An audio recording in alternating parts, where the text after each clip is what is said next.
कर दो हाय सब हेलो हाय हेलो हरे कृष्णा बोलो बहुत ज़्यादा वायरल हो रहा है ना आजकल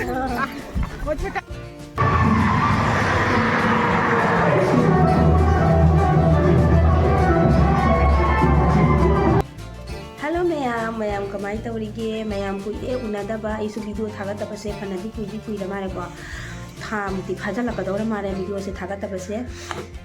था मुक्ति फादी मारे अदो मैम आई ngasi वीडियो अमा पुदुना लाए सेमजरके अदो करिनो हाबदा मैम ngasi वीडियो से आई से मफम सिगी मफम जे थादोक तोराबको सिगी मफम से मफम अमा दमु पोमनी अदो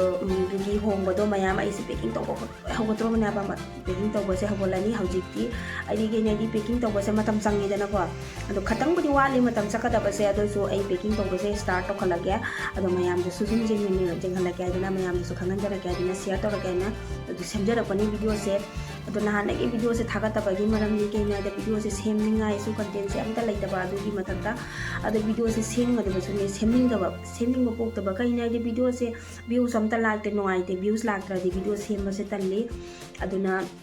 अदो मैम वीडियो से नुआई बिद्रबा खंगे अइना वीडियो सेमजबसे हैतने सेमजबनी मैम सु दुम हाइबिरओ कमेंटा कमाय कमायना सेमोगे कमाय तौगे हाइबिरओ मैम सु अदो अइ नुआइबा अदो अइना प्रेंक की वीडियो से सेमगेना खल्लेबको अइना नुपागा पाद प्रेंक तौगेना अदो मावना प्रेंक तौबगी से कमाय तौदोइनो ना हाइबस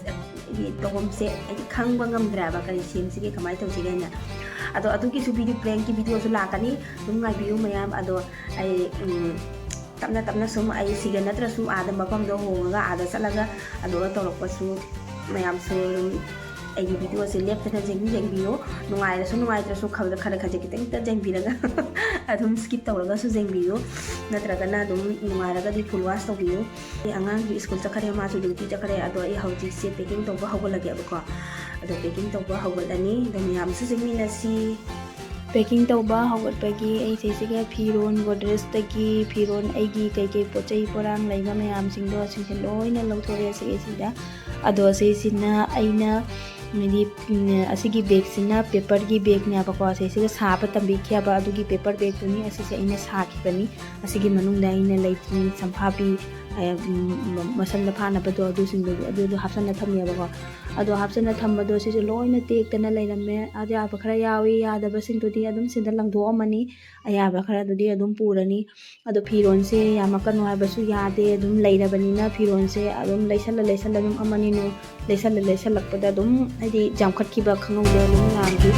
हलाको अदुम निगी लाको मतमदि अदुम लेखिन पुरकनी पुरोगे खंजरसु अदुम सिदा लैरबनिना अदि फैमिली अमा अदुम लैरकपा हाइबदुन लैरकपनिना अदुम यादेबको फिरोन सिंसे अदुम यामखटकनो हाइबा यादे पोसै सिंसे अदुम अमा अदुम वाटपा मथौ ताबा सिंदो लौबदा अदुम अमनि खंदे केदो हिने लौबदा अदुम यामखटबा खंगौदेको मैम अदुने अदो असिगी फिरोन सिंना आई साइड फिरोन खरा अइना यूज तौनदबा फिरोन खरा सिसो अइना अदुम अदि सेसिगा फि मोय कचरा लौ लाकपा नुपीसिंग लाइयेदको आदैदुगा पिथोखिगैना अइना सिसे साइड खरा तौना थम्मे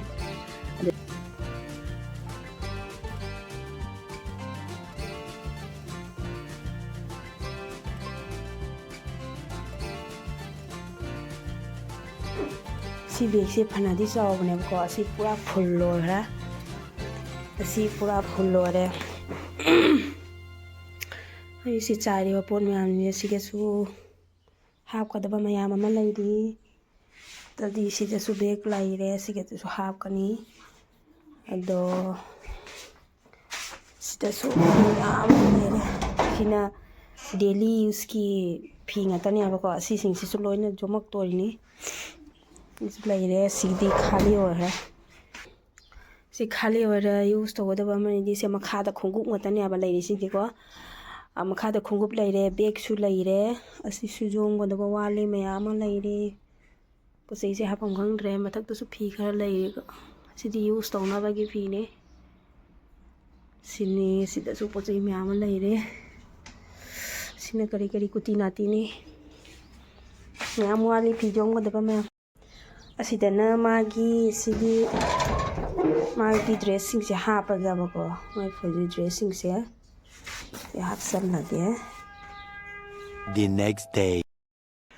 ꯉꯁꯤꯁꯤꯅ ꯍꯥꯏꯗꯤ ꯅꯦꯛꯁ ꯗꯦꯅꯦꯕ ꯉꯔꯥꯡꯒꯤ ꯄꯦꯛꯀꯤꯡ ꯇꯧꯔꯒ ꯂꯣꯏꯔꯒ ꯃꯇꯨꯡꯗ ꯑꯩꯅꯁꯨ ꯅꯣꯡꯉꯥꯜꯂꯒ ꯍꯧꯖꯤꯛ ꯉꯁꯤ ꯅꯣꯡꯉꯥꯜꯂꯒ ꯑꯌꯨꯛꯁꯤꯗ ꯑꯗꯣ ꯑꯩ ꯍꯧꯖꯤꯛ ꯗ꯭ꯔꯦꯁ ꯑꯞ ꯇꯧꯔꯤꯁꯦ ꯀꯩꯒꯤꯅꯣ ꯍꯥꯏꯕꯗ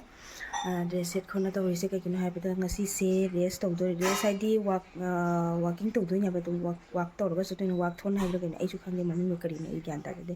ꯑꯗꯣ ꯑꯗꯨ ꯇꯧꯗꯣꯏꯅꯦꯕꯀꯣ ꯑꯗꯣ ꯃꯌꯥꯝꯁꯤꯡꯁꯨ ꯑꯗꯨꯝ ꯁꯥꯔꯤ ꯁꯦꯠꯂꯒ ꯂꯥꯛꯑꯣꯅ ꯍꯥꯏꯌꯦꯕ ꯑꯗꯣ ꯑꯩꯈꯣꯏ ꯃꯌꯥꯝꯁꯤꯡꯁꯦ ꯁꯥꯔꯤ ꯁꯦꯠꯂꯒ ꯆꯠꯇꯣꯏꯅꯤ ꯑꯗꯣ ꯃꯌꯥꯝꯗꯨꯁꯨ ꯀꯃꯥꯏ ꯇꯧꯒꯦ ꯍꯥꯏꯗꯤ ꯃꯐꯝꯗꯨ ꯌꯧꯔꯒ ꯌꯦꯡꯍꯜꯂꯛꯀꯦ ꯃꯌꯥꯝꯗꯨꯁꯨ ꯑꯩꯒꯤ ꯗ꯭ꯔꯦꯁꯁꯦ ꯎꯕ ꯐꯪꯗ꯭ꯔ ꯃꯥꯜꯂꯦ ꯑꯩꯒꯤ ꯁꯤꯒ ꯑꯩꯗꯤ ꯄꯣꯔꯛꯇ꯭ꯔꯕꯅꯤꯅ ꯗ꯭ꯔꯦꯁꯁꯦ ꯄꯣꯔꯛꯇꯕꯅꯤꯅ ꯑꯁꯤ ꯑꯗꯨꯝ ꯁꯦꯠꯂꯦ ꯑꯩꯈꯣꯏ ꯍꯧꯖꯤꯛ ꯌꯧꯔꯦ ꯁꯤꯁꯤꯒ ꯃꯌꯥꯝ ꯄꯨꯝꯅꯃꯛ ꯄꯨꯟꯅ ꯁꯤꯁꯤꯒ ꯂꯩꯔꯤꯕ ꯃꯌꯥꯝꯁꯤꯡꯁꯦ ꯌꯦꯡꯉꯨ ꯑꯗꯣ ꯀꯩ ꯁꯤꯁꯤꯒ ꯍꯥꯏꯗꯤ ꯇ꯭ꯔꯦꯗꯤꯁꯅꯦꯜ ꯗ꯭ꯔꯦꯁ ꯃꯥꯒꯤ ꯃꯐꯝꯒꯤ ꯇ꯭ꯔꯦꯗꯤꯁꯅꯦꯜ ꯗ꯭ꯔꯦꯁ ꯁꯦꯠꯂꯒ ꯂꯥꯛꯑꯣ ꯍꯥꯏꯅ ꯍꯥꯏꯌꯦꯕꯀꯣ ꯑꯗꯣ ꯂꯥꯛꯄꯗꯣ ꯑꯩꯒꯤ ꯁꯥꯔꯤꯗꯣ ꯑꯩꯗꯤ ꯄꯨꯍꯧꯗ꯭ꯔꯕꯅꯤꯅ ꯑꯩꯅ ꯑꯗꯨꯝ ꯑꯁꯤꯒꯤ ꯁꯥꯔꯤ ꯑꯩꯅ ꯑꯂꯩꯕ ꯄꯨ ꯂꯥꯛꯄ ꯈꯔꯁꯦ ꯑꯁꯤ ꯑꯗꯨꯝ ꯁꯦꯠꯂꯦ ꯑꯇꯩꯗꯤ ꯑꯩ ꯃꯩꯇꯩꯒꯤ ꯐꯤꯗꯨꯛꯁꯤꯡꯗꯣ ꯑꯗꯨꯗꯤ ꯄꯨꯔꯛꯇꯔꯦ अभी हौगले चप्पा दौड़ना नहीं है दौड़ना तो गलत है भाई दौड़ने में तो फिर मैं आ जाऊंगी तुमसे पहले वीडियो बना के जाएंगे हम तो हाय कर दो हाय सब हेलो हाय हेलो हरे कृष्णा बोलो वो ज्यादा वायरल हो रहा है ना आजकल वो छोटा बच्चा कितना सुंदर बोल रहे हैं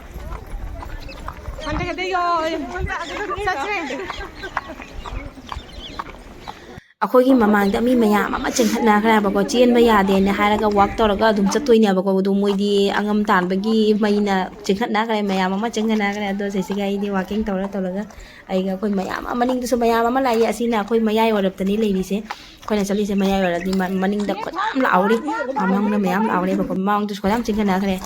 ꯑꯗꯣ ꯁꯤꯁꯤꯒ ꯑꯩꯈꯣꯏ ꯑꯃꯨꯛ ꯇꯔꯟ ꯇꯧꯔꯛꯏꯅꯦꯕ ꯌꯧꯔꯒ ꯃꯇꯨꯡꯗ ꯇꯔꯟ ꯇꯧꯔꯦ ꯑꯗꯨ ꯌꯧꯔꯦ ꯃꯐꯝ ꯈ꯭ꯋꯥꯡ साँगना चले सबका एक फोटो ले लो फोटो भी लेंगे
ꯁꯤꯒꯤ ꯚꯤꯗꯤꯑꯣꯁꯤꯗꯤ ꯁ꯭ꯋꯥꯏꯁꯦ ꯁꯨꯝ ꯂꯣꯏꯁꯤꯟꯖꯔꯒꯦ ꯑꯩꯈꯣꯏꯅ ꯉꯁꯥꯏ ꯅꯝꯃꯛꯄ ꯐꯣꯇꯣꯅꯤ ꯑꯁꯤ ꯕꯦꯒꯁꯤꯅ ꯑꯩꯒꯤ ꯇ꯭ꯔꯦꯗꯤꯁꯅꯦꯜ ꯗ꯭ꯔꯦꯁ ꯁꯦꯠꯄꯒꯤ ꯐꯪꯕ ꯕꯦꯒꯅꯤ ꯑꯗꯨ ꯑꯩꯈꯣꯏ ꯃꯌꯥꯝ ꯉꯁꯥꯏ ꯐꯣꯇꯣ ꯃꯌꯥꯝ ꯅꯝꯕꯒꯤ ꯁꯤ ꯃꯇꯦꯛꯁꯤ ꯑꯗꯨꯝ ꯊꯥꯞꯆꯔꯛꯑꯦ ꯑꯗꯣ ꯉꯁꯤꯒꯤ ꯚꯤꯗꯤꯑꯣꯁꯤ ꯁ꯭ꯋꯥꯏꯁꯦ ꯁꯨꯝ ꯂꯣꯏꯁꯤꯟꯖꯔꯒꯦ ꯅꯨꯡꯉꯥꯏꯕꯤꯔꯒꯗꯤ ꯂꯥꯏꯛ ꯁꯤꯌꯔ ꯁꯕꯁꯀ꯭ꯔꯥꯏꯕ ꯇꯧꯕ ꯀꯥꯎꯕꯤꯒꯅꯨ ꯕꯥꯏ ꯕꯥꯏ